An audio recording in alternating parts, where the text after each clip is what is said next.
welcome to America's Home Cooking. I didn't get around to my mashed potato biscuits, but I'm making them this morning. Now, I always use my leftover mashed potatoes, and this is how I get rid of them.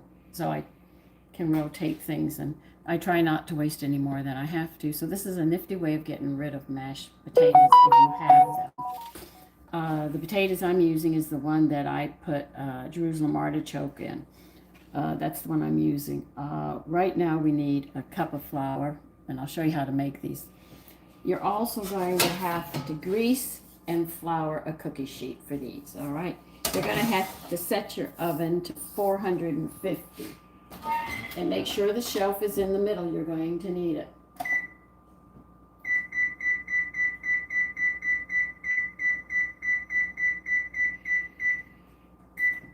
So when I got this recipe, I thought it was really interesting. Good morning, Jacob. So you get 1 cup of all-purpose flour. Did I tell you? Yeah, I did right here.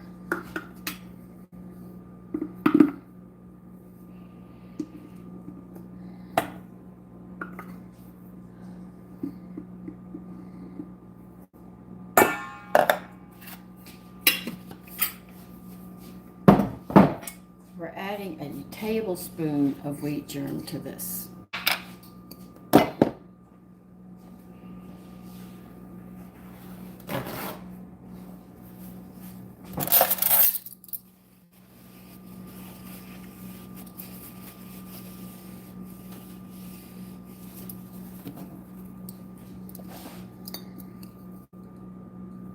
It will not affect the flavor, so you don't have to worry about it. If you do worry about the wheat germ, it's so little it won't.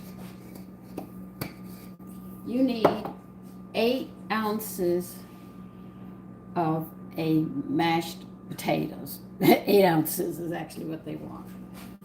All right, let's see. Salt. No, hold on. Salt's already in there, so why would I be adding more salt? That's in my mashed potatoes. Never mind about that. All right. 1 tablespoon of baking powder. Cut the salt. Okay. We need 1 tablespoon of baking powder because we've got to get these things to rise. And you're going to need a half a teaspoon of sugar.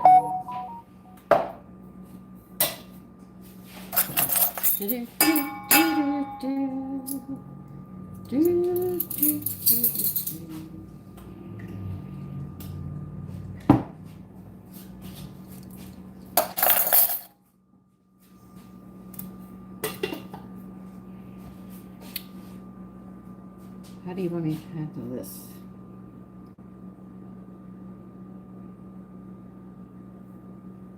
Fourth of a teaspoon. Oh, yes, they do want a half a teaspoon of salt. My mistake. Do add a half a teaspoon of salt.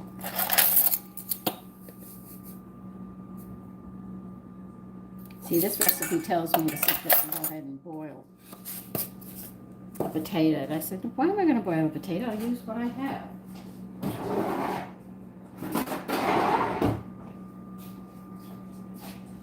Pastry cutter. So, Jacob, what are you up to so early in the morning? Okay. Just have to make sure I do this right to remember. These are not going to be real high because they are made with a potato, so do understand that.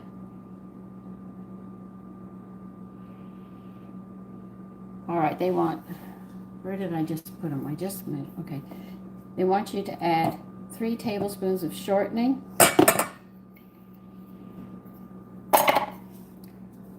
2 tablespoons of butter. Am I correct on this? Yep. And add 2 tablespoons of butter. Hi, Mel. How are you?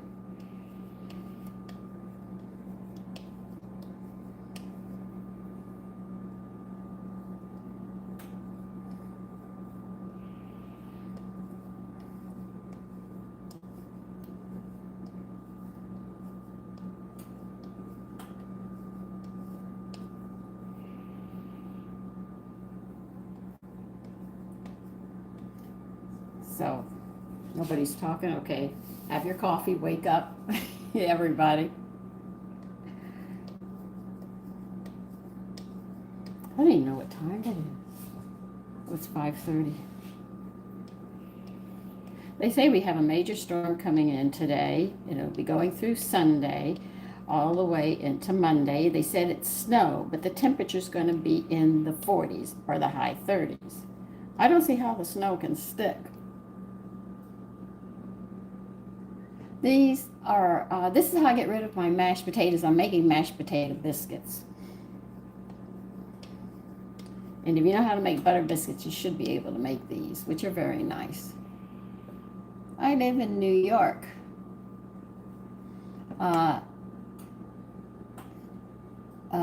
Ezra, have to squat down to see because I want to see what I'm doing, so I can't always read. But to all of you, good morning.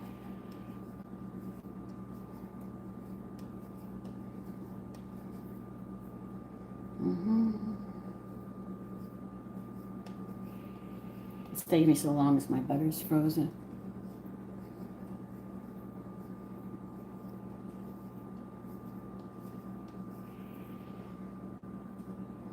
Now, if you, at the end, if you want to, if you don't have any mashed potatoes and you want these, I'll read what you have to make from mashed potatoes. They have it specifically how they want it made.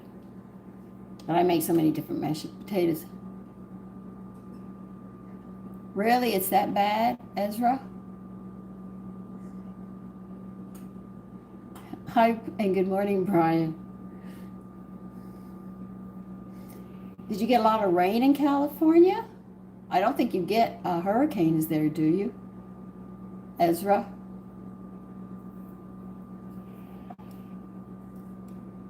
I know Texas gets them. I've lived through. Now they want you to cut the butter, mashed potatoes, and shortening of this.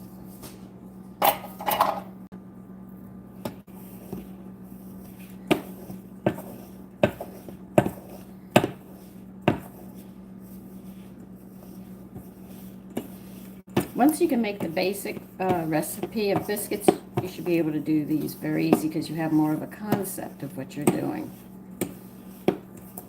But I have so many biscuit recipes, from hot to packed with meat and everything else in between.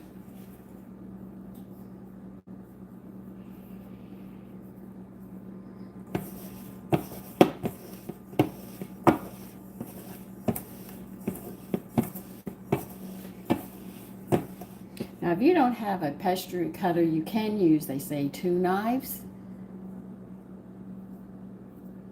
Oh, you're in California too? Okay.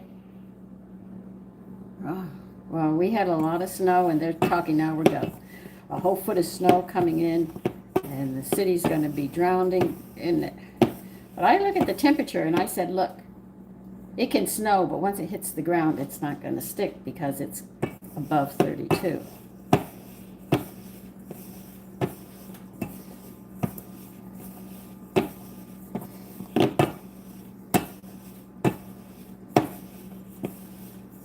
Just working the butter, shortening, and mashed potatoes in here.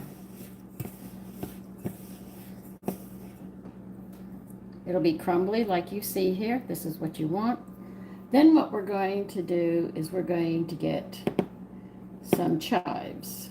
Now you can use green onions or chives. I am going to use green onions today, but you can use chives, and they want 3 tablespoons. So if you want to use chives, you can measure them out. But I'm going to use green onions. I like it better. Okay, Stephanie. Brian, good morning.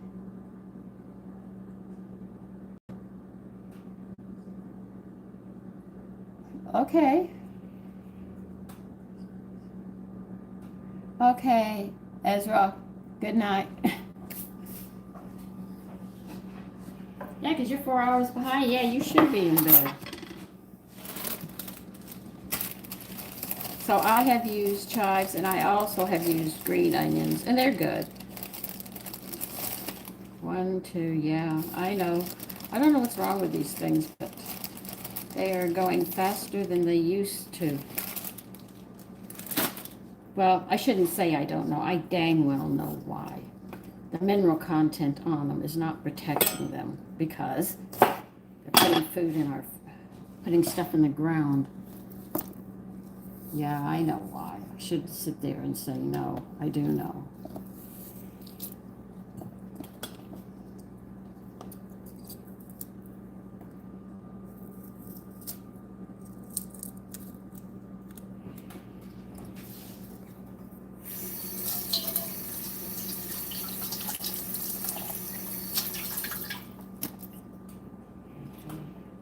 Get these down at the bottom here.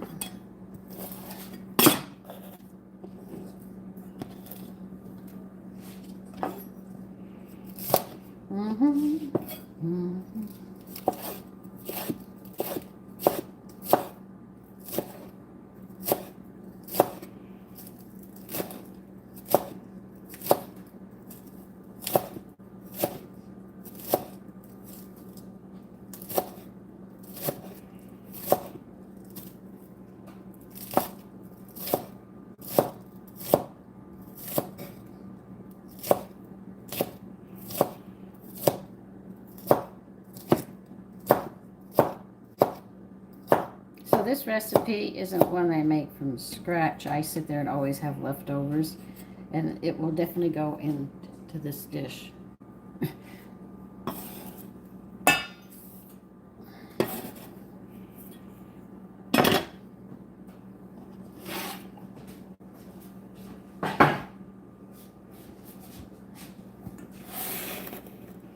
Okay, come on guys, mix up.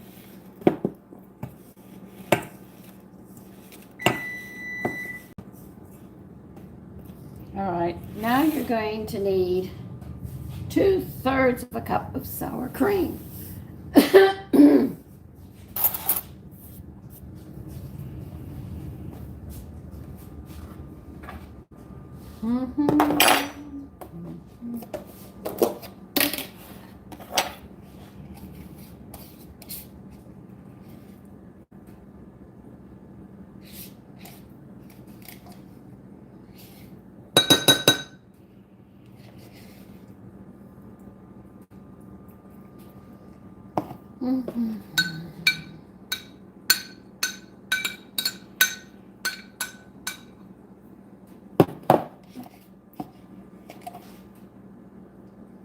That should cover it.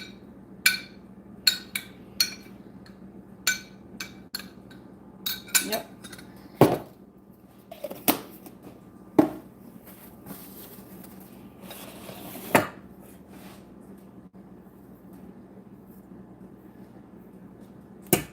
Now remember, these are going to be quite moist, so we're going to have to work around this.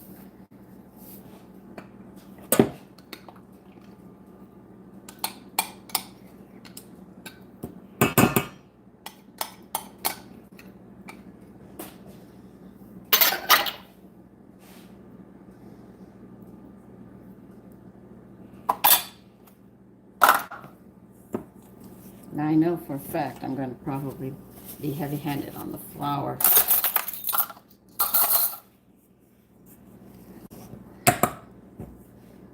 That I put on the counter because I remember how these are. You'll need a 2-inch biscuit cutter. I have 2 1/4 and 1 1/2, so I'll use my 2 1/4.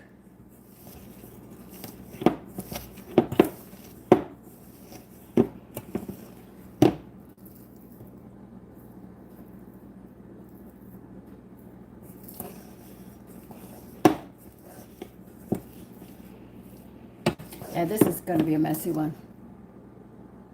I know. Hi, Zorozak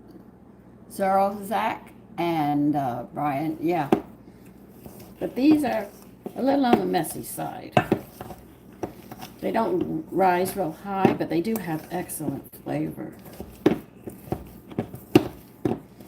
And this recipe calls for a lot of liquid in this. Okay. You're going to need to put flour on your surface. It will stick. I'm going to warn you. Cookie cutter.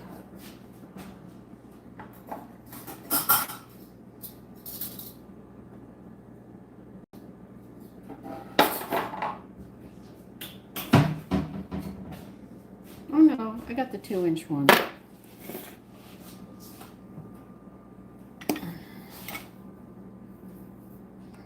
Believe you me, I'm going to put a lot here because I know what these are like.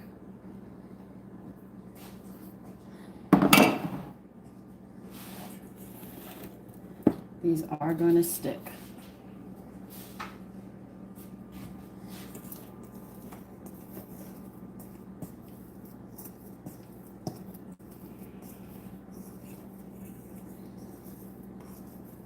See what I mean? This is tacky. I'm not kidding. It drives me crazy, but I do with it. Quim from California. I think I got everybody from California. See? I mean, this is moist. This is very, very moist. It's always like this. You see?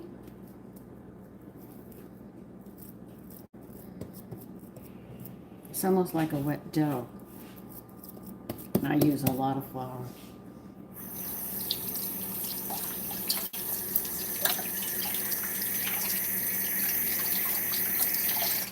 I'm running out of all-purpose flour, and I did it intentionally this week not to buy it, so I can show you how you can make your own all-purpose flour.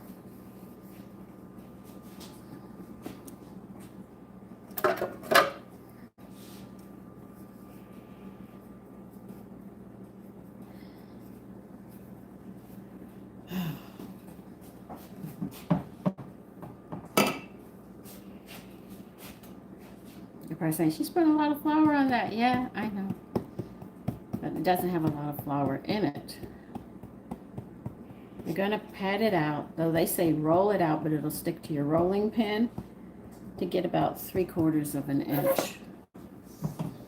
Now this, I know this is going to stick like crazy. So do make sure. Baking is fun. Once you We're making potato biscuits. I use my leftover mashed potatoes for this. Baking is fun once you learn how to do it. That's the whole trick. Mothers are not teaching. They'd rather make money and go buy and let and eat out and everything else.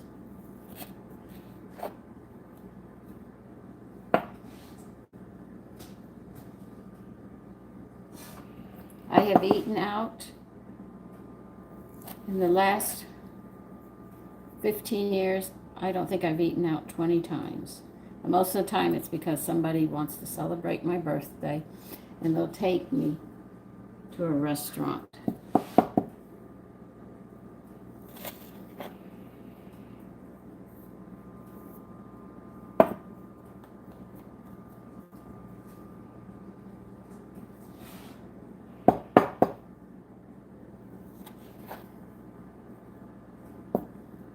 So here's a nice way of getting rid of mashed potatoes that you have left over.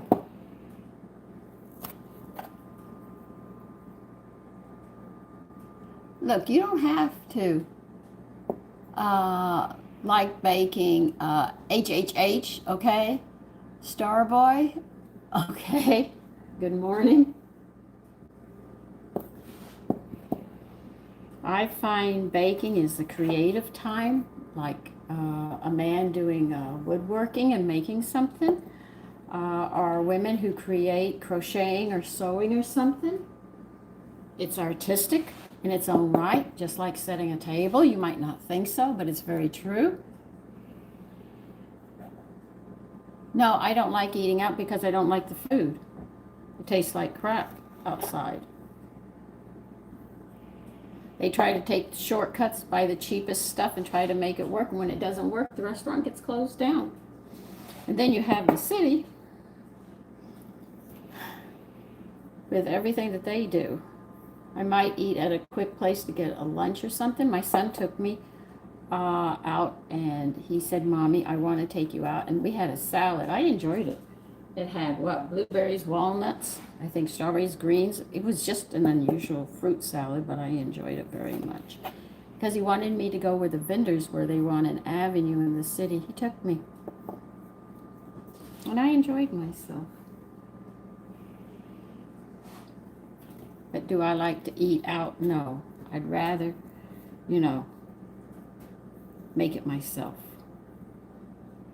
But that's what he does. He does what his, one of my sons does what his father did. He would see how tired I was from working and doing everything, and he'd just say, Mommy, I'm going to take you out. And my husband used to say, Sandy, I'm going to take you out. Come on, we're eating out today. You're too tired.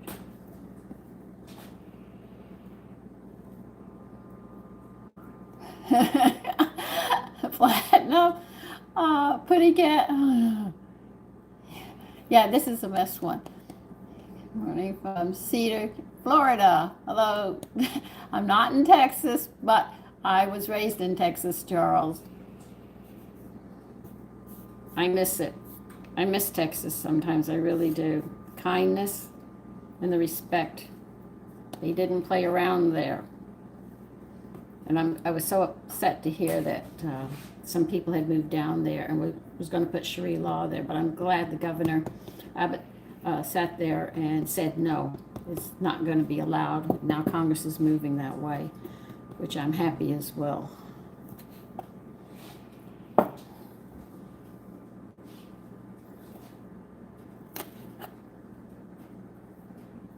Come on, come out.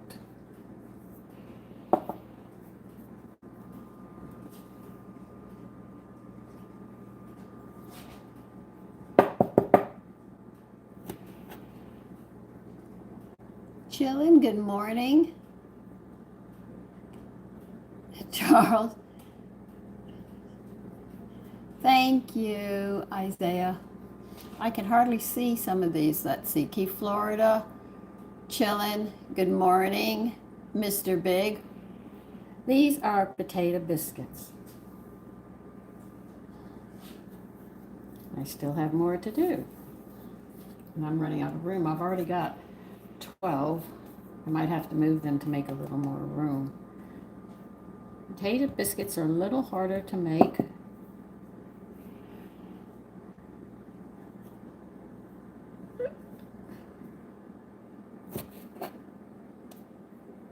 Because they are extremely delicate.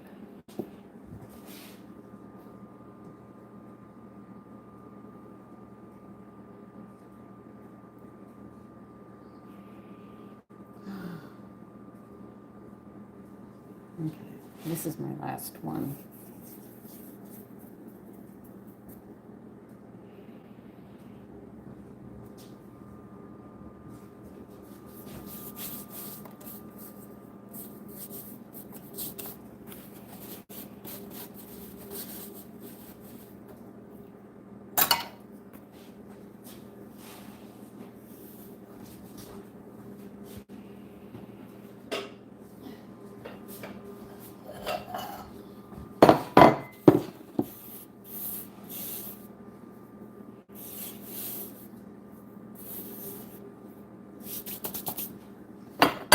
Not going to waste it.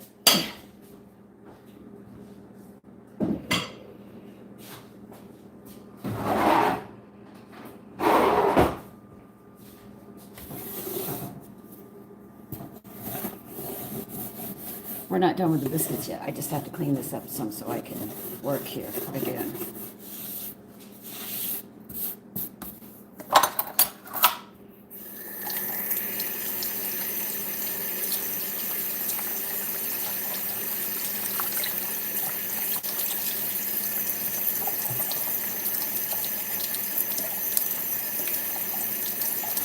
Remember, a clean area is a safer area. After I said what I said about cutting boards, I couldn't believe it. They actually sent me this great thing, the titanium cutting board. I could not believe this. It came right across. I said, what are they? I haven't heard from this for a week or two. and they were trying to sell it to me. They said it doesn't dull your knives. Now, when you cut wood with a knife, you're cutting wedges into it. When you cut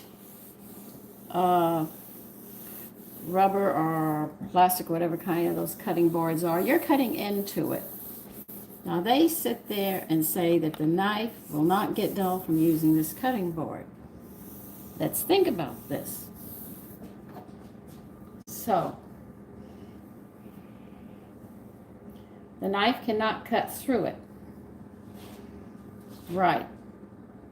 The knife is going to cut through it, or either you're going to dull your knives. So the knife does cut through it as well. Now you're going to have all those lines as you use the cutting board, like all your cutting boards, right? Sooner or later you're going to get lines, because if it doesn't dull the knife, that means the knife's going to cut into it. Now, you can scrub, but you'll have cuts going this way, that way, every which way, right? And you're going to wash it. But can you get in all those crevices? No. Can you get into the wood's crevices? No. Can you get into the plastic crevices? No. So you're going to have the same problem. Like I said, I'll stick to wood. Thank you very much. Okay. You need a little bit of milk. We're going to brush these with a little bit.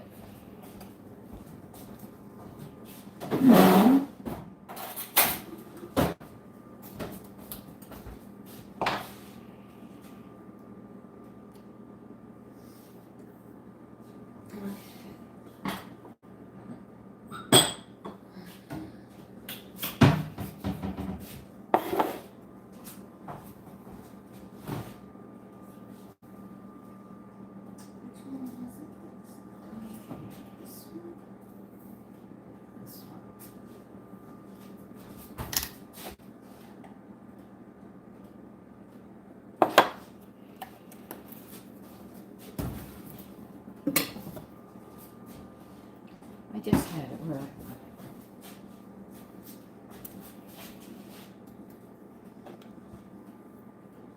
you don't want to drown them. You just want a little bit of milk on them. Okay? Just in case you can't see what I'm doing. Make sure I get over here. Hi, Happy. I like that name. Lewis, good morning.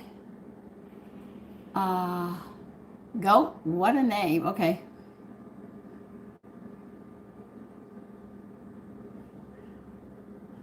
You know what? My cutting boards are old and they're going. I don't know. You can look at Amazon, go into a department store. The best, I would think, is getting to a restaurant store and see what they have for restaurants if you want good ones. Because a lot of my equipment, my husband had a friend in the restaurant. He sold the equipment, and I used to have a lot of equipment till we lost the business and they took everything. So I had restaurant equipment to work with and cutting boards and stuff. So if you want a good one, if you know somebody or a store that sells restaurant equipment, you can go and check their cutting boards out. Okay?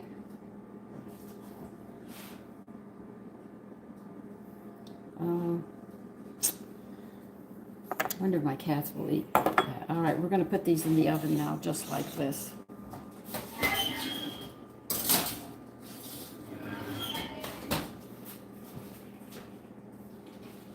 Okay, 12 to 15 minutes. Now, if you want a twist on these, use yams. If you make yams mashed, use them. They're delicious. But omit the chives, okay? And in place of the chives, put chopped pecans in there. Now, I've had that one too, and that's very good. I don't have any yams this time. If I did, I would actually go out of my way to boil a yam to do that. Good morning, Blue. Hi, Justin.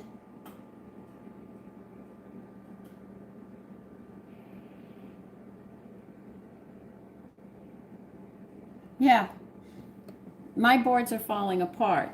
My son's bought me and my girlfriend bought me some cutting boards. They're the new ones, but I have some old ones here, but this one that I cooked the meat on is already separating and everything, and I know it's not going to be around much longer. All right, 53. I said, well, I want to do 53. That's 7. 7. All right, 8 after the hour. Those will be ready, and we'll see how they are. They're not going to rise as high as the other ones. Be aware of that. No, I don't, Isaiah. Okay, Blue, your mother's account. Okay. I have never thought of making a cookbook. I buy them, but I've never made one myself. I've never thought about it.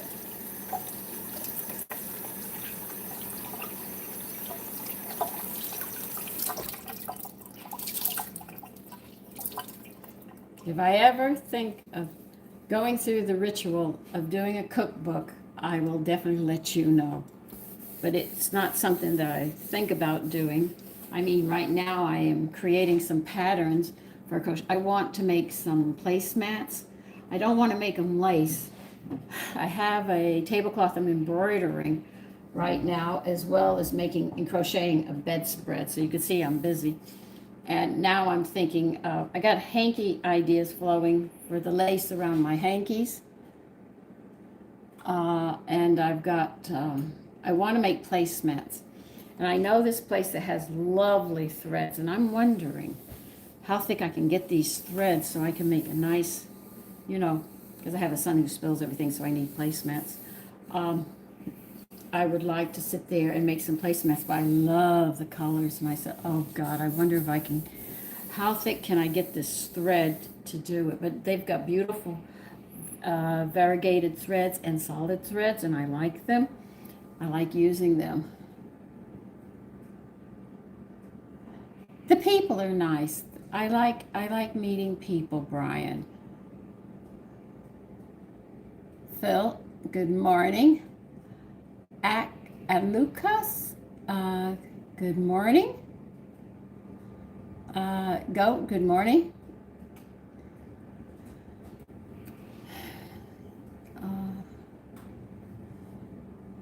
So I think meeting people is fun, and I like sharing.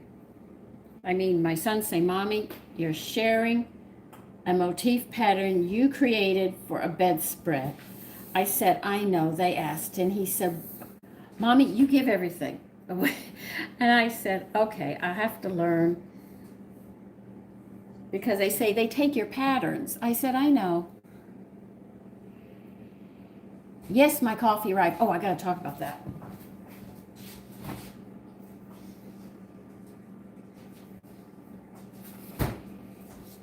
My son does not like Tecino coffee, Teeccino.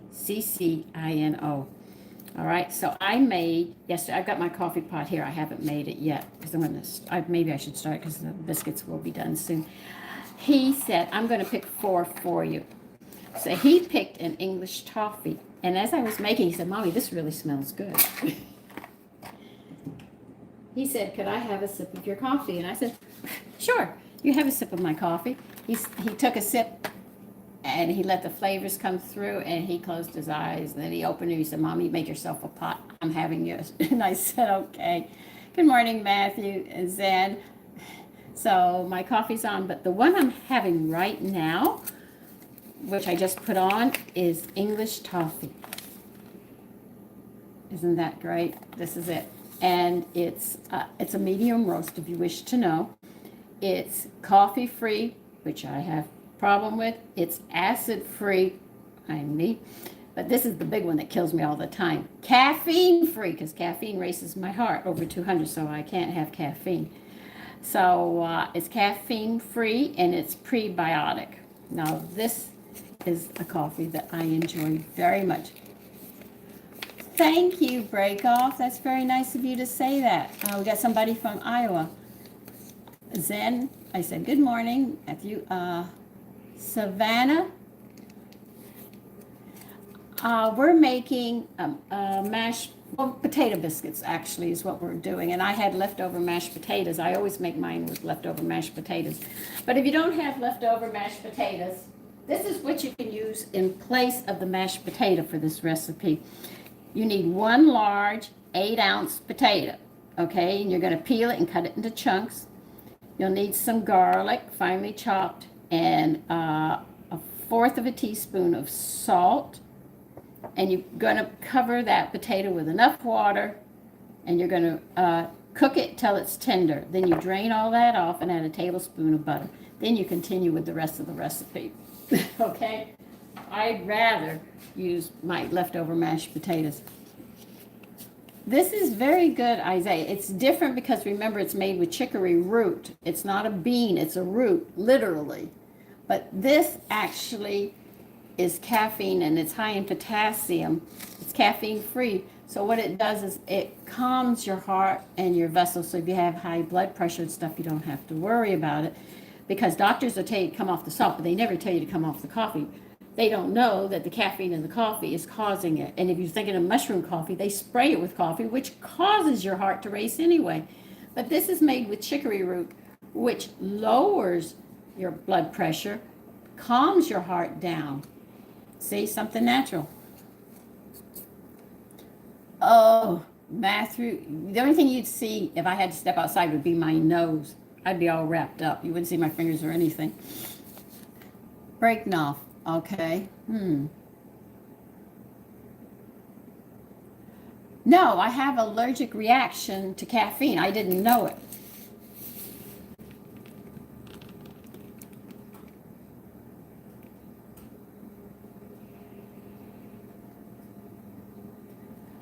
If you're having coffee, it's causing your blood pressure to go up. The caffeine does it.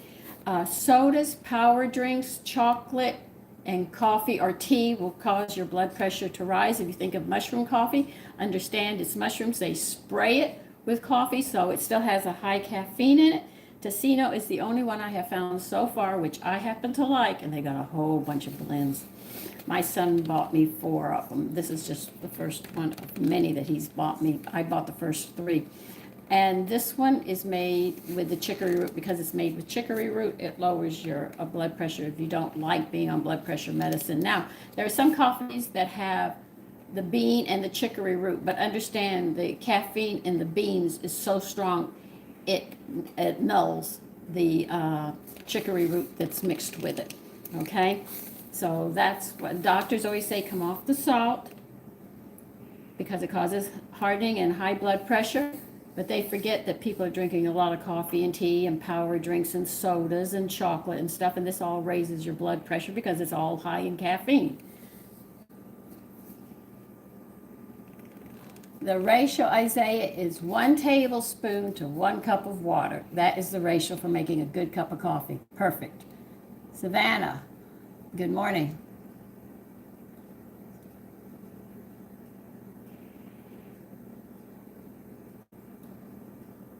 You're welcome, Savannah. So this is why I found this, because I mean, I don't have tea unless it's an herbal tea. I sit there and I bought a 6-pack of root beer because the recipe called for 1 can of root beer. A year later, the root beer is still sitting on the floor. Does that tell you I don't drink soda? And chocolate, well, I just had some fudge. And that's why I use white chocolate for chocolate chip cookies, because I've had a little bit too much chocolate. And somebody asked me to make a German chocolate cake. I said I can't do that right now because I've had too much chocolate. And if I stay on it like that, I'm going to end up shooting my blood pressure way up. So maybe in summer I'll make a German chocolate cake. But if I'm going to have chocolate, it's going to be far few and in between. You're welcome, Isaiah.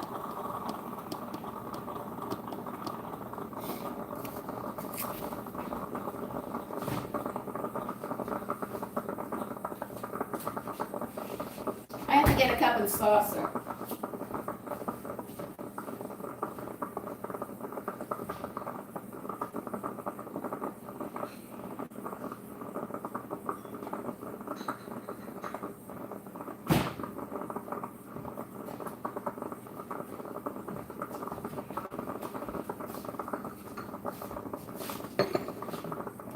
My coffee's getting ready. So a lot of people don't know that. I learned that. when the doctor said your pressure is over 200 and that's the low number. It was like 240, 260 over 220. I mean, coffee really affects me. The caffeine, not coffee, but caffeine affects me. So I had to learn everything that had caffeine in it. So I'm very careful. You don't see a lot of chocolate, but I love brownies. So there's sometimes I just have to, and then other times I make long stretches between it. 10 ounces? What are you talking about? 10 ounces of what? Sylvester. Just waiting for my coffee and waiting for these to come out.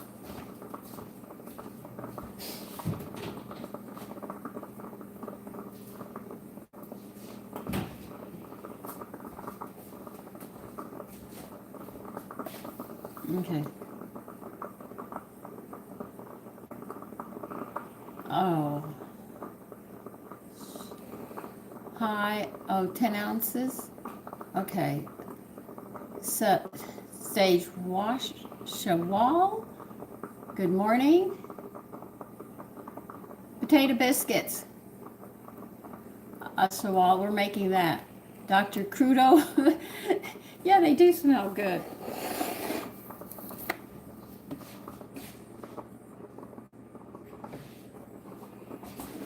No. Katie, good morning. Look how rich this is. Isn't that beautiful?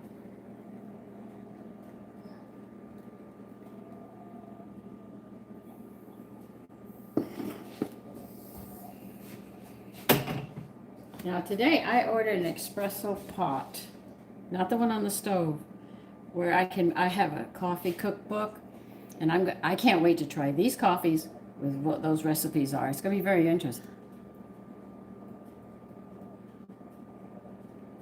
Ziggly, I am doing well. This smells so good. But you ought to see it. I think they have 5 or 6 pages of rolling. They also have teas. I haven't gotten into their teas yet, but I have been going into their coffees. Okay, Isaiah. Why are yours? Oh, that's right, because you joined. That's why your color is green with a blue star around it, right? Am I getting this right? When you join?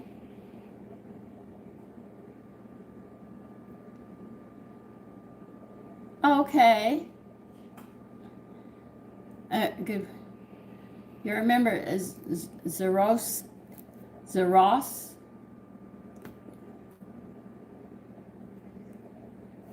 My iced tea. I usually use. I dehydrate a lot of fruit and I put it all together. Okay, so I don't have an herbal iced tea. I take different seasoning, not fruit that I've dehydrated. I take some of my raspberry leaves and stuff that I have, and I use that. And I make a concoction, and I put it in a measuring cup, and I pour boiling water over it. Put a plate over it, and I let it sit all night. I strain it the next day. I sweeten the taste, so mine are different. I don't have a special herbal one like that.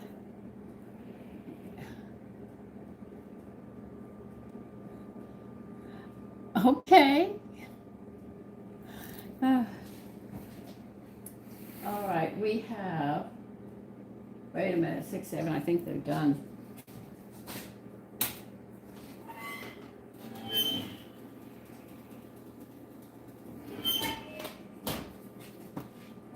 I'm going to leave them in a little more. I tapped them on. I want them a little more firm.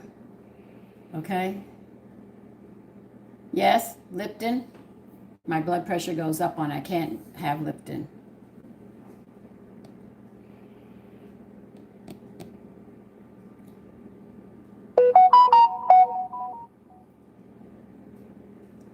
Well, I still beat you, Beetlejuice.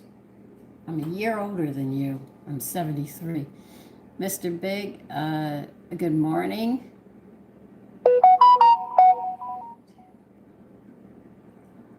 I do a couple of minutes. I always let my biscuits rest a couple of minutes, but sometimes when I'm really hungry, I don't. But 99% of the time, but if I'm really hungry, I'm going to eat them.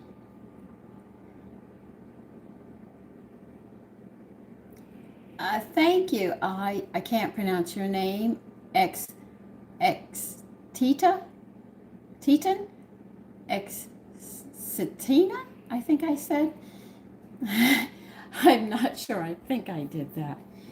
This smells good. It's almost like having a dessert. Just imagine if I had put sugar in it, but I just drink it black. I have coffin muffins. Ooh.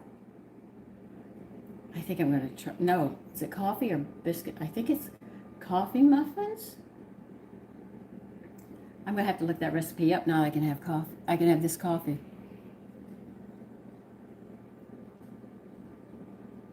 Oh, I couldn't have it. Hi, color. Hello and good morning. No, I could not eat biscuits that much. No, I'd have a fit.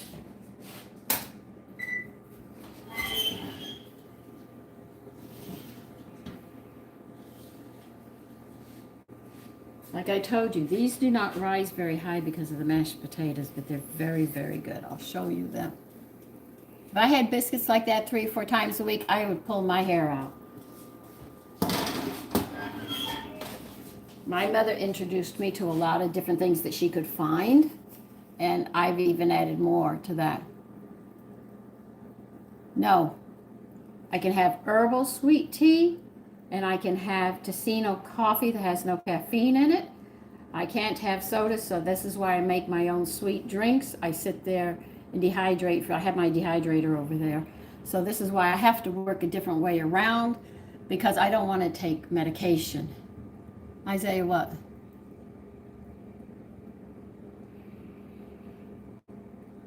God bless her, Isaiah. God bless her, 102. If she lives to the full length of the body, she should make 120. Listen, when her birthday comes around, tell her I wish her happy birthday and send blessings to her for her age.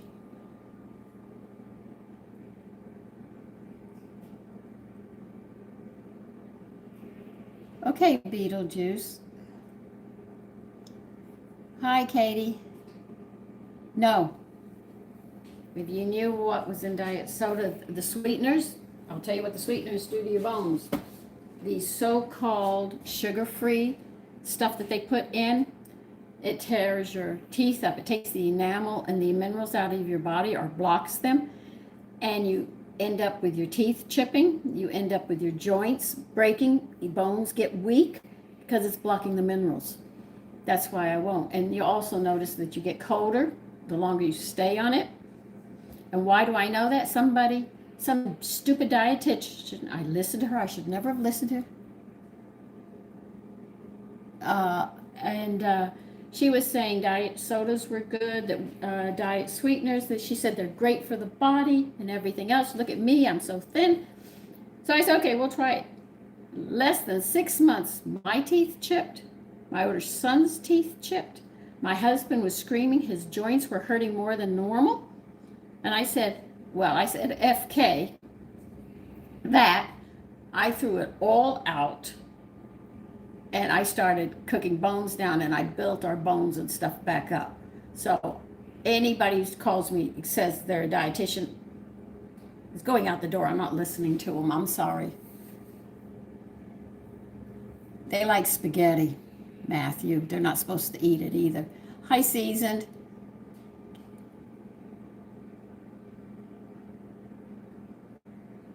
That's one of those synthetic sugars that pulls the minerals out.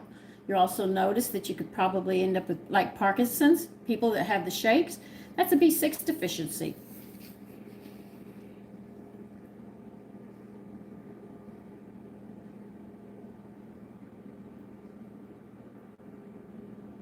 I agree with you, my name. I don't like Elliot.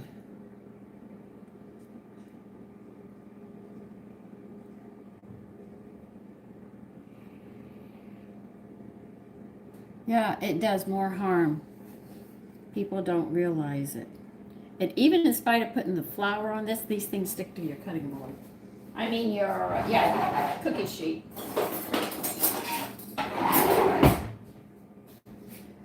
Okay. See? brown up, but they're not very tall, but they're very good. You don't even have to break them.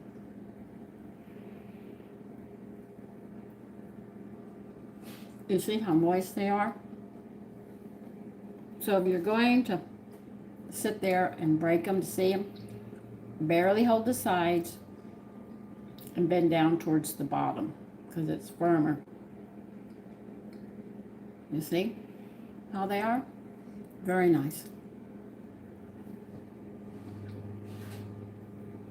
Very nice breakfast. Just like how I know how.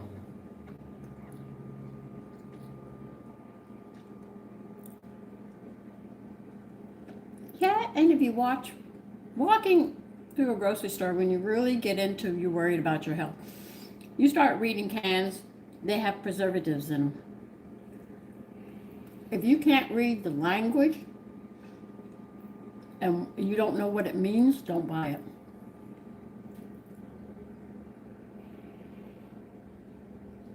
I don't drink beer. I cook with liquor, but I don't drink liquor. A glass of wine will put me under the table, and I'm not going to be able to get up without help. My sons drink it. I have to ask them, can I borrow a beer? So what are you going to do with it, Mommy? So I have a recipe that calls for it, but I don't drink. Well, I shouldn't say that because I love Cajito. And some mornings you don't know that I have a glass behind you and I'm sipping it, feeling good. I like soft-boiled eggs with them. Breakfast sausages are nice with them. But remember, this is your starch. You only need one starch per meal. But this morning, I'm going to have potato biscuits and coffee. You're going to watch me. I'm going to eat.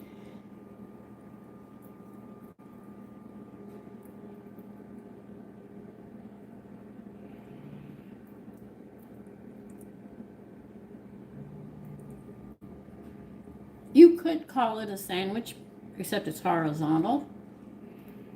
But they don't. They don't classify it like that. But what's funny is you can classify it as a sandwich because I have some sandwiches that calls for a roll and you lay meatball sandwiches in Italian bread with sauce and that's a sandwich. So yes, I would say you can call a hot dog a sandwich.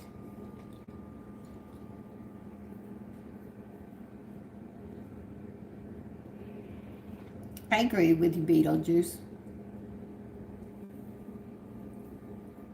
Stacy, good morning. Vicky, good. Violet, good morning. Good morning, JV.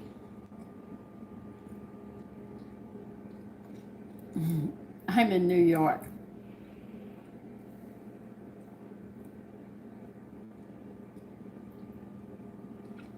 My husband's deceased now, live.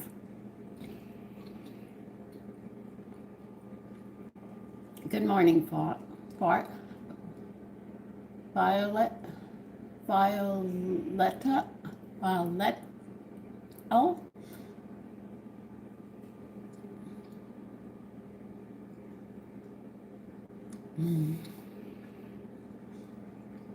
No, my husband is deceased. He's gone. No, I'm in my 70s.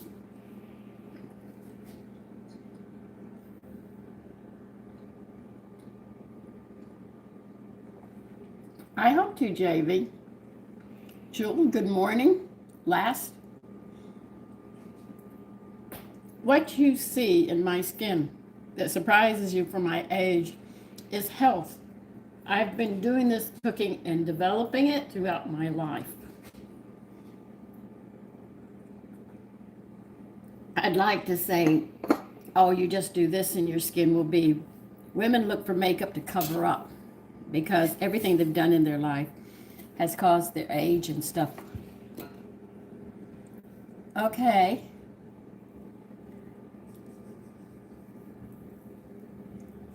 But what you're actually seeing is my health. Eating the way that I do and everything else. As you live a life and you don't do this every day, eating well, you notice that you age. We're aging faster than we've ever aged before. When you see 35-year-olds and they've got severe arthritis, these are women. and stuff. There's something terribly wrong. We're not as strong as we used to be. This coffee is so good. I'm sorry, I'm enjoying this.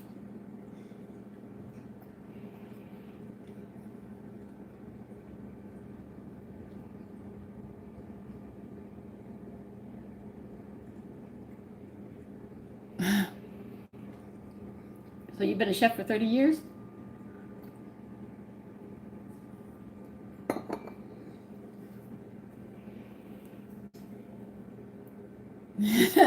Isaiah. Okay, good morning, Fart. All right, I've eaten 1, 2, 3. I'll probably have one more, and I'll leave the rest.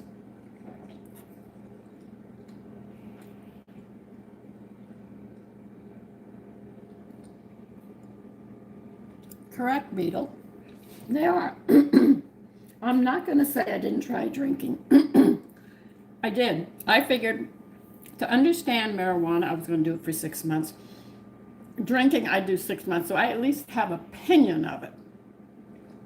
I didn't even last 3 weeks drinking liquor. I got tired of the headaches and vomiting and not feeling good.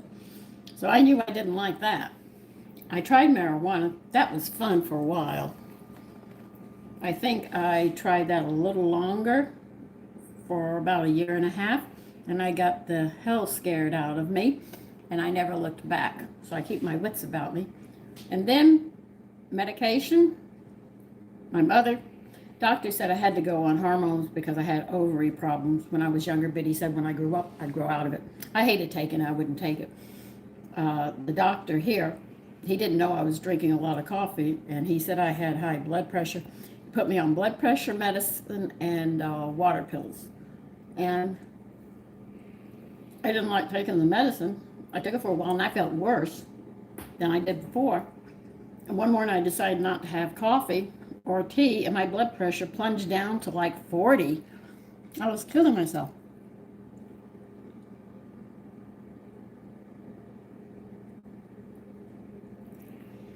No, marijuana doesn't do that. Cancer is, there's 3 kinds of tumors, all right? You can have a fat tumor, and it's nothing but fat. Now, cancer, you have 2 cancers. You have male, female. If it's a male cancer, it's contained. No problem with it. They cut it out. It's cleared. It's gone. Now, the female is when we have a problem with. Now, what do females do when men make love to them? We multiply. If you have a female tumor, you can bet you've got other tumors everywhere else, somewhere else in the body.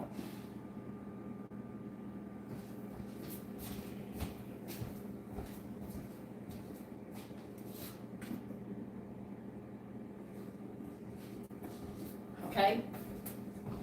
Now, they can cut the female out. It's just like removing the mother after she's been married, but you know she has children, right? So there, I love these. Listen, the coffee and the biscuits are really good. I might eat a whole thing. I don't want to. All right, this will be my 4th one. All right. So if you cut a female out and you get cancer later, it's because it was a female. All right. Now, cancer are poisons in the body, or the chemicals in the food and stuff. And what it does is your body builds, like, I'm going to do it simply so you can understand it, say a corral. All right. It's a big bubble. And they're throwing all this stuff in here that does not belong in the human body. They're throwing it there. It's trying to protect the human body. So it's throwing everything in this tumor. Tumor grows because that's how much poison you have, and it's throwing it in there. These are chemicals and stuff they put in the food and stuff, and what comes through the air and everything else that's pushing it into this tumor. All right? And they have guards around it. All right? Just like you have cattlemen watching in a corral to hold the horses. We'll use horses so you get an understanding of what I'm talking about. Somebody sits there and breaks one of the fences on the corral. What do you think is going to happen? Horses are going to get out. All right. Now we're moving to the female tumor. Doctor says there's a tumor. We want to run a test on it. So he's going to take a needle. Now remember, it's all contained right now. Nobody's touched it. He goes and he sticks a needle into it, pulls some out, and comes out. What has he done? He's done the same thing as the fence. He's put a hole in there. And do you think those cancer cells want to stay there? No, they spill out instantaneously. So they start traveling. If you have a tumor, tell him you can't test it. Tell him to go cut it out and don't test it when it gets out of your body. Because as soon as he stabs it to test it of what they're going to do, if it's a fat or a cancer tumor, if it's cancer, they're spilling them out and they're running through the blood and they're going to find another place to start making home, especially if it's a female. You see? So it's very important that you don't do that. At least you can tell the doctor, look, if you want to test the tumor, you want to stick it or something, you could do it when it's out of my body. Do not do it while it's in my body. Cut it out, then you can go do whatever you want to do and find out what it is. But when they do that, they rupture the seal and the stuff comes out. And then it travels through, heaven knows, in your body.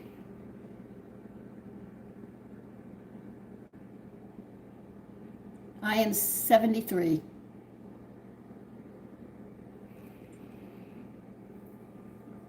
Well, it was there in your knee, and it came from what you're eating, or poisons that are around you and stuff that you've worked. So think about it. No. They'll sit there and say, well, we want to test it. They don't think about that part.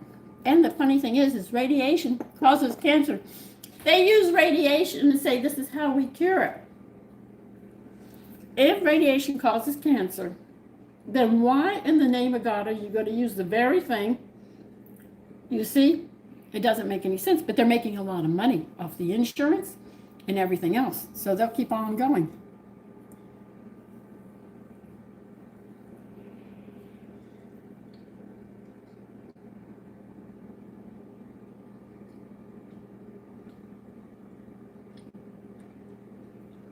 Thank you, Dirk Pixon, Wally, good morning. So, my doctor doesn't see me. I haven't seen him in about 3 years, and he had told me, you're going to do what I say. He did this with other patients listening in the waiting room. He yelled at me. And I just looked at him. You're not my husband. I don't answer to you. He said, I'm going to see you in 6 months and you're going to take this medicine. Like I'm going to listen to you? No, I'll find out what my problem is myself.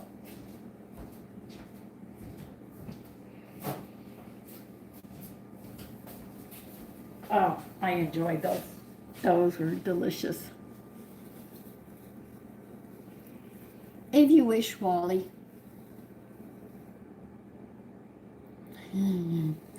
I am. I do miss my husband. I'm not going to lie about that. I do miss his company. And after him, I had a boyfriend. I miss his company. We used to talk a lot too. Well, my husband and I had an argument. His doctor wanted to put him on this little red pill because my husband has. He had, when he was younger, I'm going to say it. Please forgive me, but I'm going to have to say it the way it happened. My husband was born in Barbados. He came here. His parents brought him here. And in Barbados, the children are like 4 grades smarter than ours. So my husband knew the answers to the questions. He'd raise his hands, and the black children would hit him and threaten him. And his brothers were the same way because they were the younger ones. They were in Barbados in the younger grades, so they had the intelligence much higher because Barbados has a very high rating when it comes to education than America. We seem a little on the stupid side compared to them.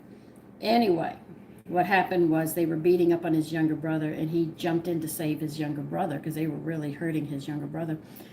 And these were blacks that did it to him. And they beat him up and took his leg and twisted it out of the hip to where his toes were facing the back behind him. And he had to walk home like that.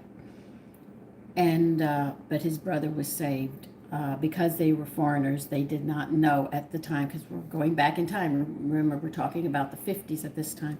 His father did not know about that they had Medicaid, and to help people who didn't have the money, and they had just been here a short while. And he was establishing himself for his family. And my husband had to. They called his uncle, who was a chiropractor. He flew over from Barbados all the way to America to see Tony because they didn't know what to do with the leg, and he adjusted him and he turned it as much as he could, but it was still out of the socket. For 6 months, he walked around in school and everything with his hip out of its socket as a little boy. And when his father got the money, they saved all the money, and everybody his father worked with put money in. They didn't even have a child section in the hospital. He was with adults. He had the surgery, but they had to shave the top of the head off to get it back into the joint because children grow very quickly. And he walked with a limp, and the arthritis was getting to him. As much as I was trying to prevent it, the doctor wanted to put him on a pill, a little red pill. He says, it's a tiny little pill. How can someone be upset? It's only about this big. I was hitting the roof. I hit the roof.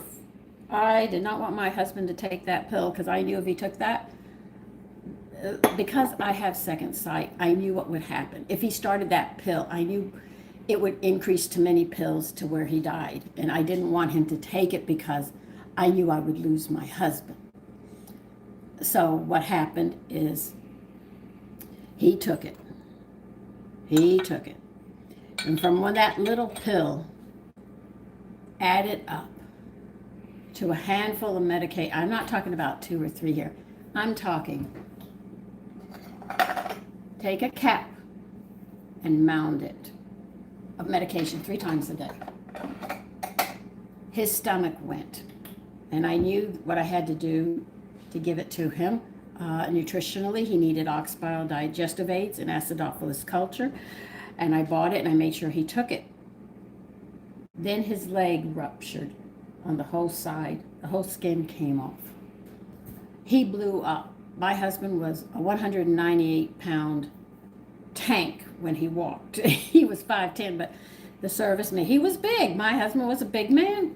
He's strong, too. And he went through the service with his hip, with everything with the hip. He was good. He worked with it. But when they started giving him medicine, everything started breaking down. And I thought the nutrition that I was doing was working with the medication. I found out after he died, because he wouldn't let me, I made me promise not to look at the FDR, physician desk reference, the FDR. You have to be a doctor to get that book. You can't get it any other way. So I read it, and I found out that the medication was blocking the nutrients that I was putting in food and stuff and giving him. And the medication, finally, he was at, he had to go into the nursing home for the infection for his leg. They put him in a room where this person had something contagious, and my husband got that, and they told me to put him in a nursing home and let him die. That's what they said. And I said, no, he's coming home. My husband's going to come home with me. I promised him I would never put him in a nursing home, and I'm keeping my word. And then became 6 months of 24-hour care. This is where I started drinking coffee like crazy. I was having 20 cups a day. I mean, I had to stay up. He was on a sleep apnea machine. The thing would come undone and start beeping. I'd have to get up. Then I had to bathe him. I had to shave him. I cut his hair. I had to help him get dressed. In the morning, we had to put those, I hate those socks, support socks, to this day. My girlfriend hates the Foley. I said, I know what you're talking about. And we had to get him up on the scale. And just for him to have a cup of coffee when he wakes up was a two-hour ritual that I had to do every day. And everything else. And then one day, things got out of hand. He started getting severe diarrhea. He couldn't hold it. As soon as I cleaned him and rolled him over on his side, it was coming right out. So we had to get him to the hospital right away. He died there. Hamza, what are you talking about?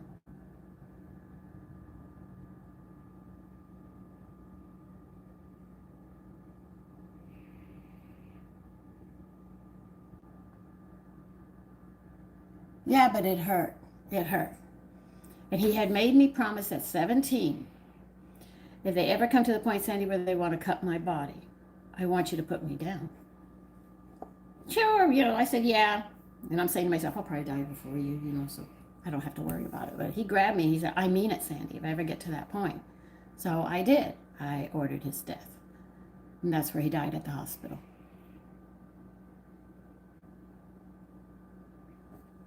But he did the same for me. When I was on my deathbed, I got a hold of bad doctors, and they were killing me.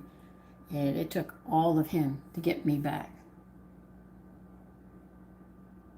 So that's what happened. So that's why I'm not too cool about seeing my doctor. I'm not too cool about taking medicine. I'll just find the food that I have to omit from my diet and move on. And that's how I am at this point. I don't encourage it. You want to take aspirin? Yeah, well, if you ever got a hold of a PDR, you wouldn't take aspirin again. So that's what went on. It was a hard time, but I did it. I was real good. For 2 weeks after he died, man, I got papers working. I got him cremated. I moved A, B, C, D. I did what I had to do. 2 weeks to the day, I fell apart. It was when his ashes came home. That's when I lost it.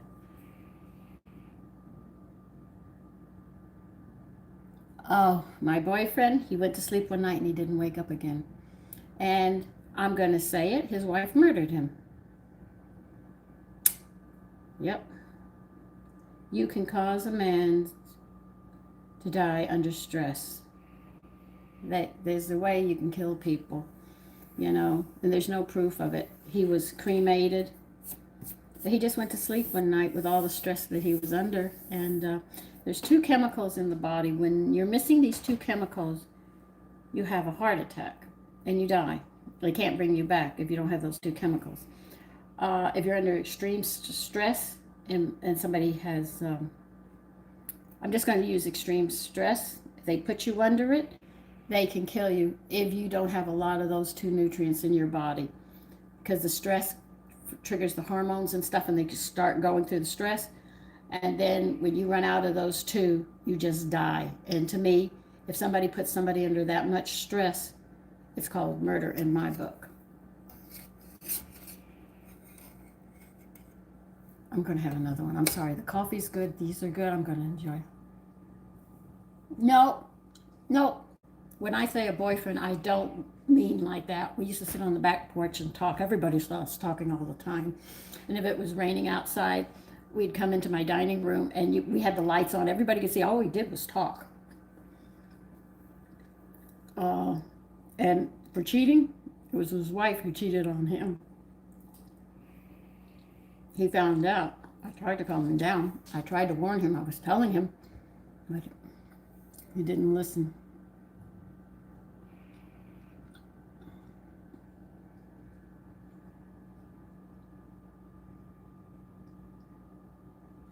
No, Beto, I never thought about running up. I can't remember the 2 nutrients offhand. I'd have to go look in my nutrition book. But when those 2 nutrients are depleted, and they are used under stress a lot, once they're depleted, the heart stops. They can't bring you back. And the reason I knew what his wife was doing, like I said, I have second sight, so I'm allowed to see things before they happen. We were sitting on the back porch talking, and I turned to him and I said, your wife just had sex with a man who has a butterfly on his left shoulder. He looked at me and said, what are you talking about? I said, she just finished. I can smell him. Now he lives in a totally different state. And I said, I smell the man in her. They just had it on your couch. I'm describing his living room. I've never been there, nothing about it. And I'm telling him this. Another time, I said, your wife likes red nail polish on her toes. She doesn't put them on her hands. She likes it on her toes. And I said, you sleep facing the door. She is on the other side. And when you 2 sleep, you're back to back. You don't hold each other. He was looking at me shocked that I was able to do this. And I'd tell him again, Ralph, I'd say, this guy, I don't know who he is, but on his left shoulder, he's got a butterfly. I don't know if there's a name written on it or not, but he's with your wife, and I think it's at like a carnival. You know, I'm telling them these things. I didn't know what I was seeing. So my husband was from Barbados.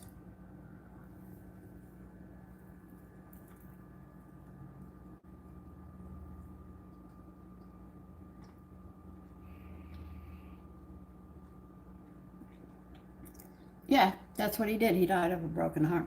Because he said, I am going to make this work, Sandy. I said, listen, you make mistakes, but if you two are willing to work at it, you know, make it work. I encouraged him to help, you know, when he got frustrated, listen, you and your wife can work this out. I was always there, encouraging him.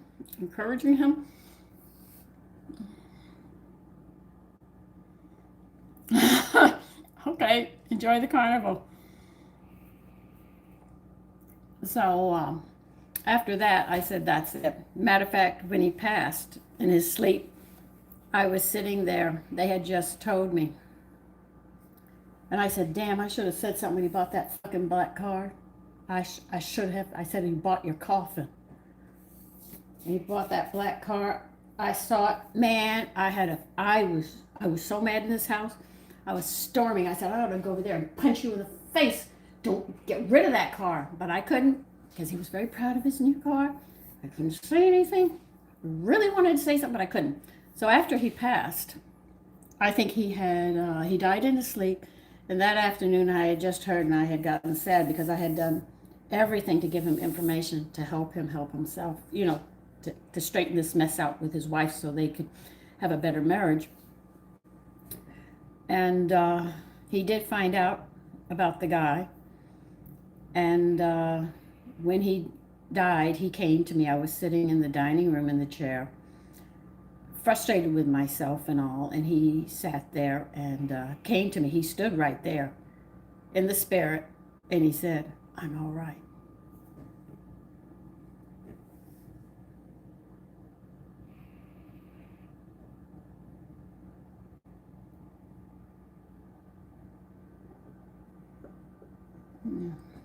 That was it. He kept on saying, I'm all right. And I saw his glory, the soul, standing there. Another time, when he was alive,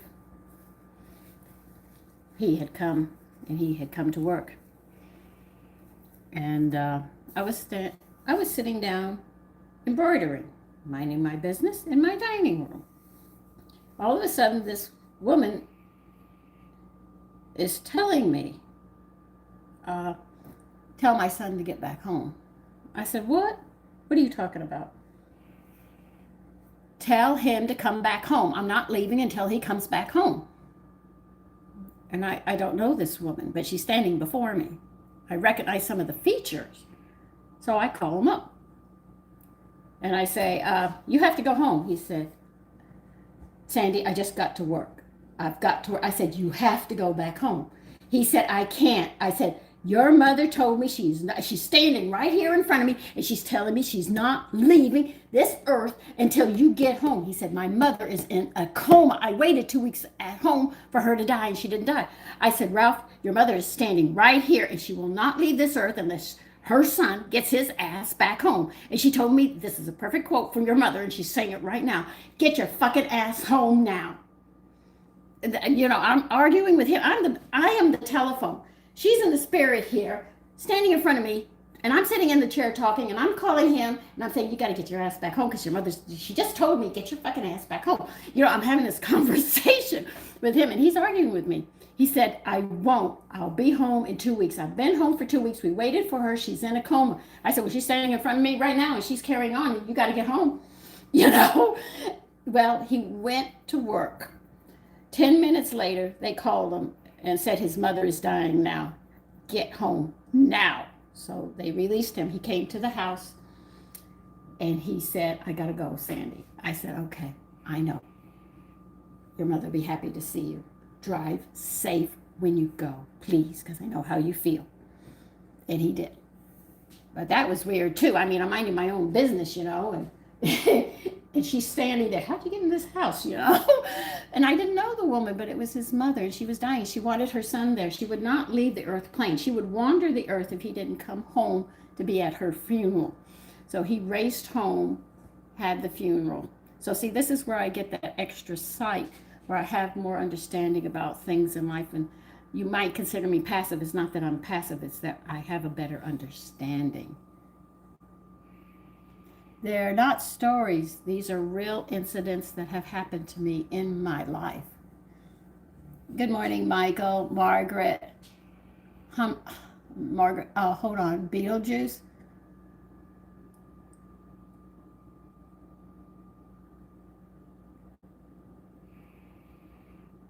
No, I have no worry about it. It's a great comfort.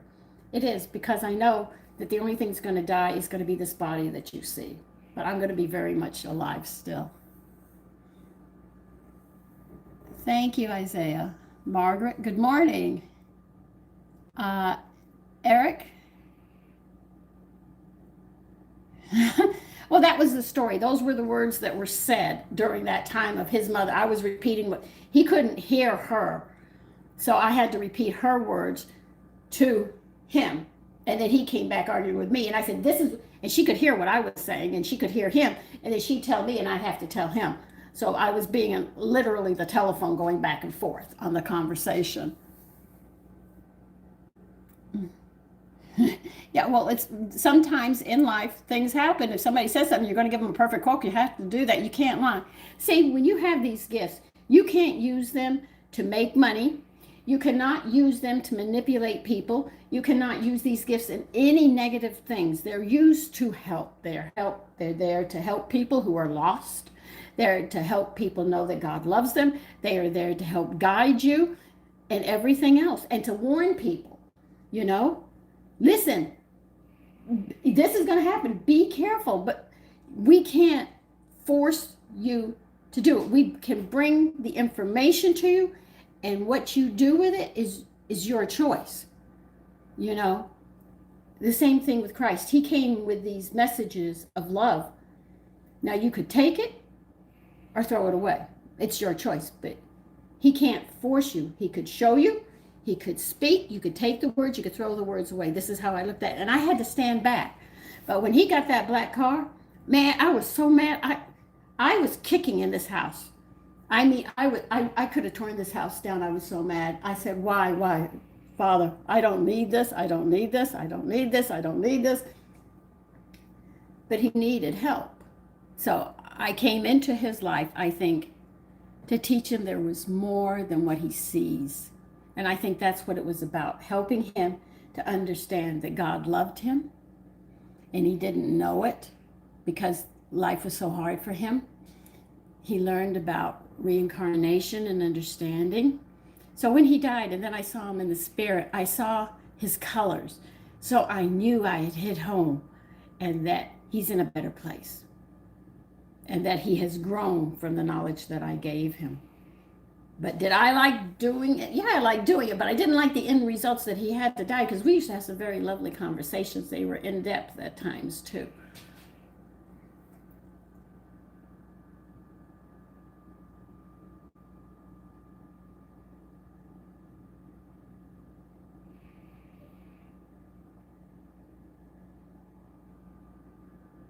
His colors.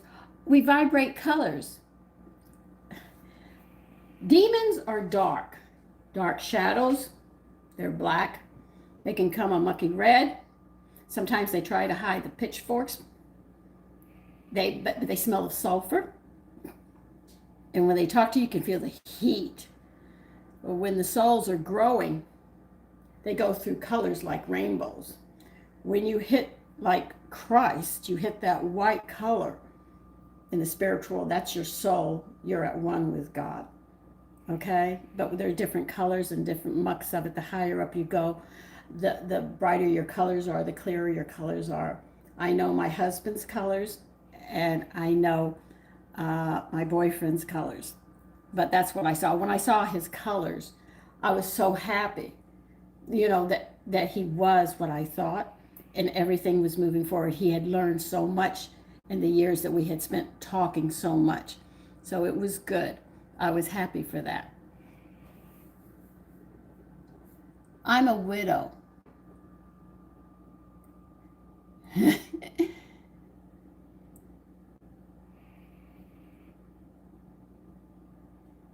The colors in between,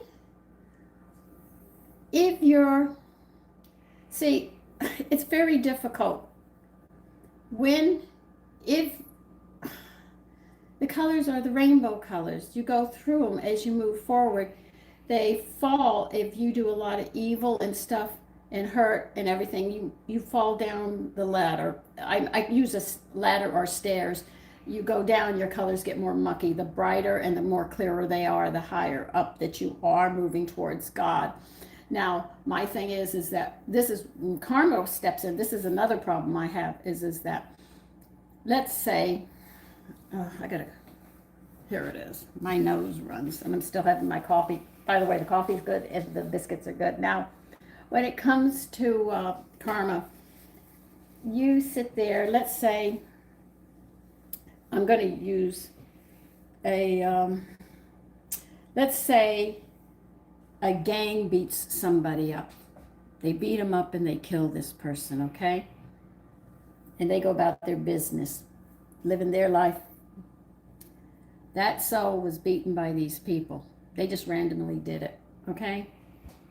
When that soul comes back, because we all have to come back. This is school for us being on this earth and how we treat each other. Now, the soul that was murdered in one life comes back. He might be a murderer unless he forgives them. He's going to kill them, but then he's going to pay the price. You see? So this is difficult for me. I couldn't do jury duty because I can't convict because I don't know the history. Is this a payback from another life or what? So it's very hard balancing it.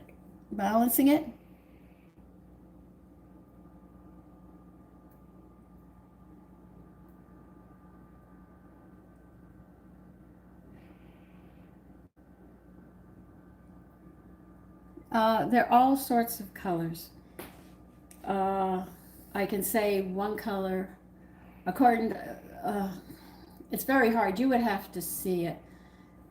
They're really beautiful colors, but if they're mucky or dark, or you see a dark spirit, you can say it's evil, because the muckier colors are, you're lower down, more earth plane. Those that are more, the simple word people would say, if you're more spiritual, you go higher up. But it's actually what you do. Do you help people? Are you kind to people? Do you have a good word? No, I don't always have a kind word, but if you heard my thoughts, and if this house could talk, I'd be in trouble. This is how I talk. So, do you like everybody? No. I don't like one of my girlfriend's boyfriends. I mean, he came at me trying to kiss me and everything, and she was there, and the only thing and I told her, he came at me, man. I did not like that. You don't come at me like that, and I don't know you, and you're trying to kiss me? It doesn't go like that. All your other friends, I said, kiss me on my forehead, on top of my head. They hug me sideways. This guy's doing an all frontal attack. And she said, Sandy, could you be courteous, respectful? I said, okay. So she and I were going somewhere. He was there, and he said, hello. And I said, hello. That's it. Cold, flat. She got my courtesy. I said, hello. And he said, oh, how are you doing? I turned my back on and said, are you ready to go now? I wasn't talking to him again. Didn't trust him. I don't like him, but it's her choice. Fine. But to protect myself, I stay away.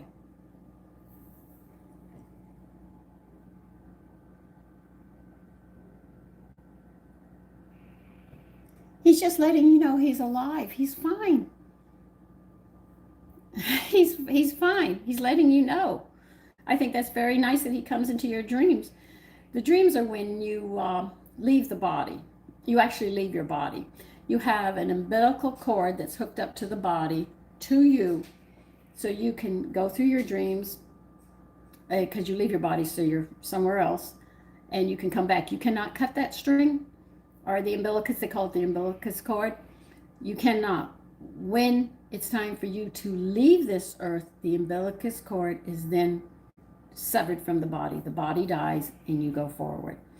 But they're just letting you know that they're still there. If you miss them a lot, I do miss my husband. I was here the other day. I was cooking with you. You didn't even notice it, but somebody was standing behind me. I knew they were standing behind me, and it felt like my boyfriend, because he's taller than my husband, so I knew he was visiting me.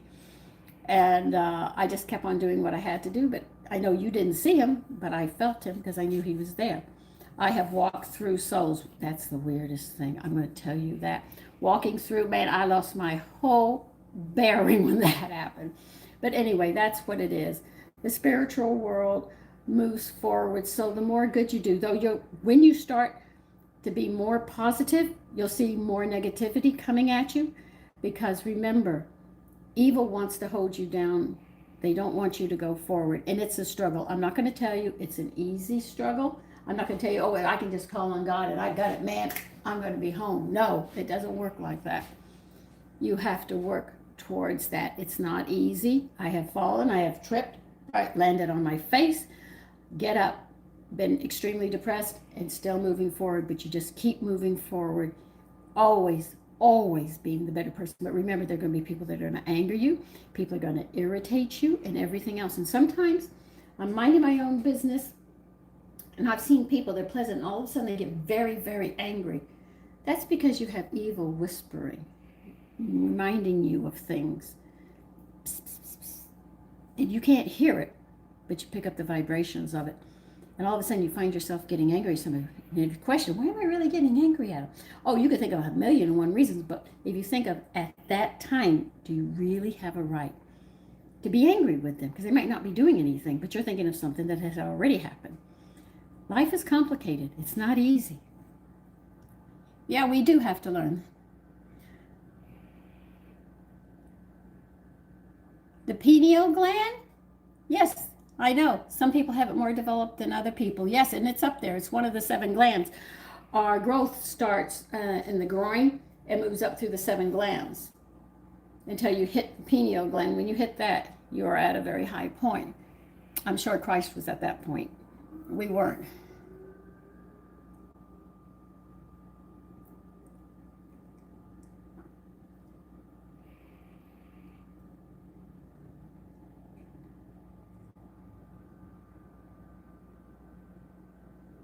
No, things happen to your life because of the good that you've done. You're blessed now. I'm going to talk about one person, Trump. Get angry all you want. Trump, his blessings are overflowing. So it's evident that he did a lot of things for God, and now his blessings are here. And the people are angry, and they're angry with him because he has all of this. He worked for it, yes, he did. But he was blessed. Now, some people try things and nothing seems to work for them, or they're answering for themselves because of what they've done. You can imagine the people that are denying God. And if they have to come back, I should say when they come back, you think they're going to have an easy life for denying God and destroying all that he's made and given them a healthy body to work with and all these things, and they break all his rules, and he gives very simple rules. You couldn't go wrong with them. They're going to pay, and they're going to be angry with the people who follow God and have these blessings. When you see people with blessings like that, you know God is there, okay? And he's done a lot in other lives to get the blessings that he's getting today. And he's trying to put us on a path where we're back with God, because he knows being with God is safer and more secure than not being with God. Now, you can disagree, but I'm looking at a soul. And that's what I'm looking at. He just happens to have a name as Trump. That's all. You see? So when I see people that are struggling and their life is hard, I know they've done things in another life, and now they have to know how it feels to hold people down. When you hold people down, you will be held down. And this is why I'm kind and I understand. And this is why I see souls. I see souls through the struggles of their life. And if I see somebody struggling really hard and they can't seem to make anything work, I realize inside of me, I sit there saying, in another life, they did something to hold these people down. So these people are going to hold him down. So he knows what it feels like or what she does. Now, a woman who cannot have children, and they want children so bad and they can't, the only way they can have them is if they're adopted. I sit there and I say, okay, you probably in another life either had children and didn't care for them, or you sat there and threw them away, or you killed them when they were little, and you treated them like that because you didn't want them then. You wanted to do your own thing.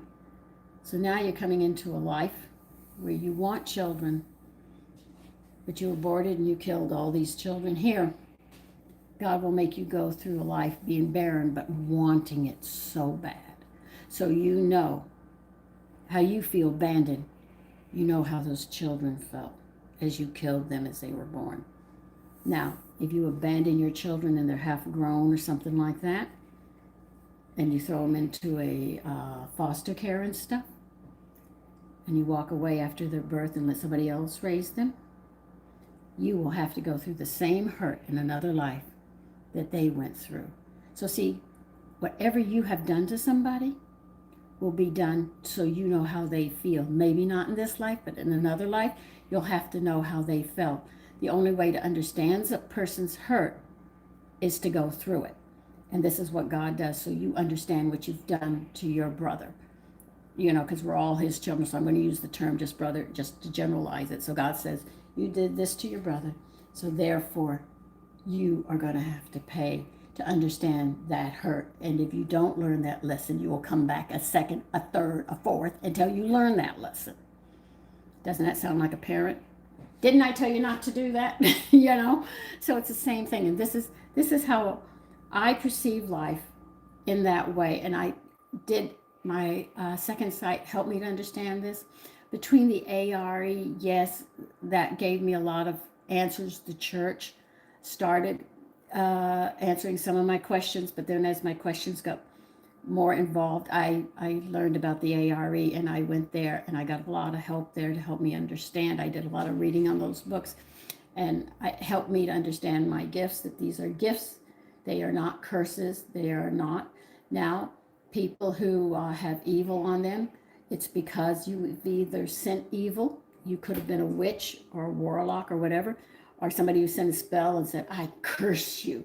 And you did it with such venomous that now you have to walk with the curse that you gave to somebody else to know how they felt. So we don't get away with anything. So anything that happens to you, you have to realize that, hey, I might have done this in another life. Okay? And don't think that you can cross one kingdom to another. You cannot do that. You have a planet kingdom, yeah, all the planets. We also have a plant kingdom. Plants can become different plants. We have the insect kingdom. They can stay in the insect kingdom. Animals, they can come in different animals, but they're in their animal kingdom. Then we have mankind's kingdom. We can come back male or female according to what we have to do.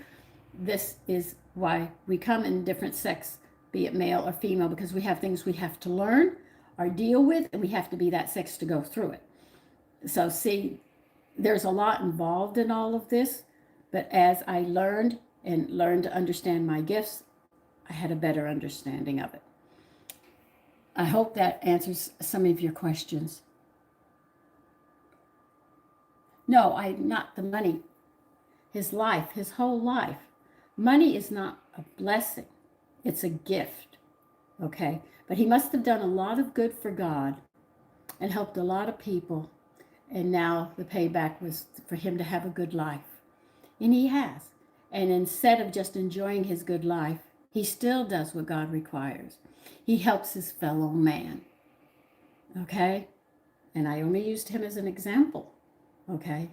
But even as wealthy as he is, he doesn't isolate himself from the poor. He reaches down and says, come. Isn't that what Jesus used to say? Pick up your bed, come walk with me. He said, I'm a cripple. He just touches him, he says, follow me. And all of a sudden the man can walk. So in his own way, Trump does the same thing. He sees a homeless person in the street. He will give them shelter and stuff, and if they need a job, he'll get them a job. Help them to help themselves. He doesn't carry them, but he helps them. Christ didn't carry people. He helped people to help themselves. You see? So I say he's been blessed. He's done a lot of work for God. But see, you look at the money aspect. I don't look at the money aspect of it. I look at him as a soul and the good that he has done. Okay? There's a difference. So don't look as money as blessing.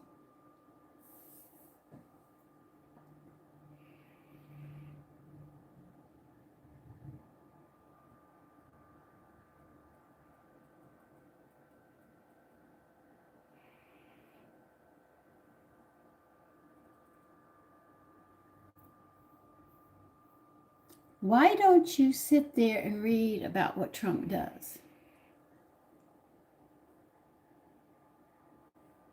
I have. I already did it. Nemesis, you just walked in late. We had coffee and we had potato biscuits. And I ate 5. And I shouldn't have. You just missed all the cooking. I just used him. I only use Trump as an example because he's very well known. Okay? So don't jump on just that one person. You can see other people. Okay? So always be happy with what you get, but understand anything that happens to you, you have done to somebody, and now you have to feel the way they felt when you did it. As simple as that. Now that's enough. Hi, Clint. Nemesis. Thanks. You're welcome.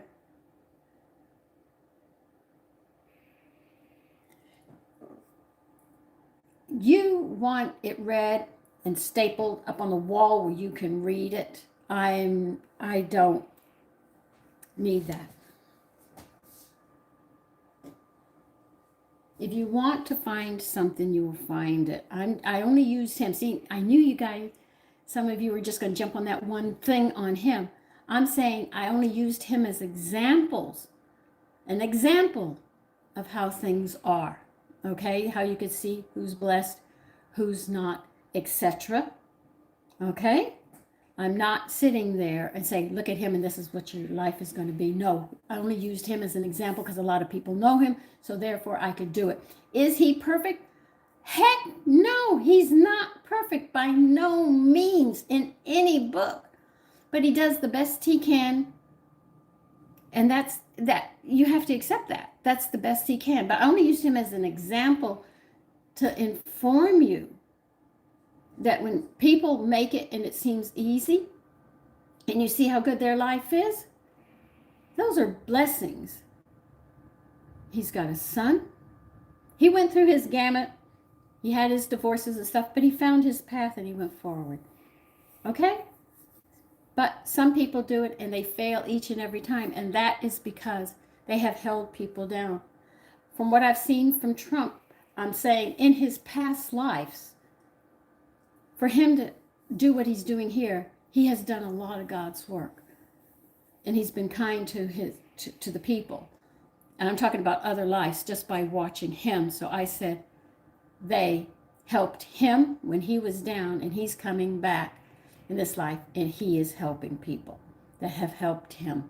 It's always that give and take and caring for each other. And now we're done cooking. What am I making today?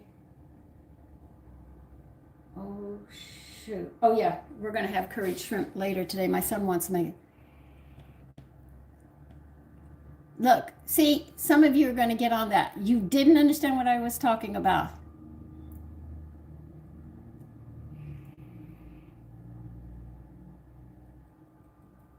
You know something? You are missing the point. I knew some of you were going to do that. I only used a name that everybody's familiar with. That's all I did. Okay? but you're going to take it to a new extreme. When you go take it to another extreme, you're on your own. You scream and yell. I can already see the anger in what you're typing out, okay? I only used it as an example to explain because somebody asked a question. And I said this was going to happen. I said, please don't go there. And you still go there. Okay, so listen, I'm going to let all of you go now. I'm going to clean my mess up. We're having curried shrimp, and my son's making it today. So I've got to go and get things ready. Yeah, they have a right. You're right, Megan. The thing is they can do the law of grace and forgive, or they can do the law of the karma and do it back to them. Each soul has a choice. Okay? But it's more involved than just ABC. But remember, I only gave an example using Trump. I only am explaining general for you to understand. Remember, I spent many years studying to have this understanding that I have, and then having the second sight that I have helps me to understand more. But you have two laws. You have the law of grace, you have the law of karma. Now, if one person was beaten and killed by a gang and they come back, the person that had died in that life comes back, has the right to either forgive the people or make them pay for what they did to them. Now, if he does the law of grace, he moves up and they go down, you see. So you struggle to always be good, to keep moving forward. So listen, I want you to enjoy your day. I know it's a lot to think about, but remember, I have lived a whole life in this, knowing about my second sight and understanding things and seeing things has given me insight. It's very hard to grasp at a 5-minute or a 10-minute conversation like this. So I am going to go. Okay? Nobody said anybody's perfect. There's only one person that's perfect. That's Christ and God. Okay? Take care and have a great day anyway. What? Two.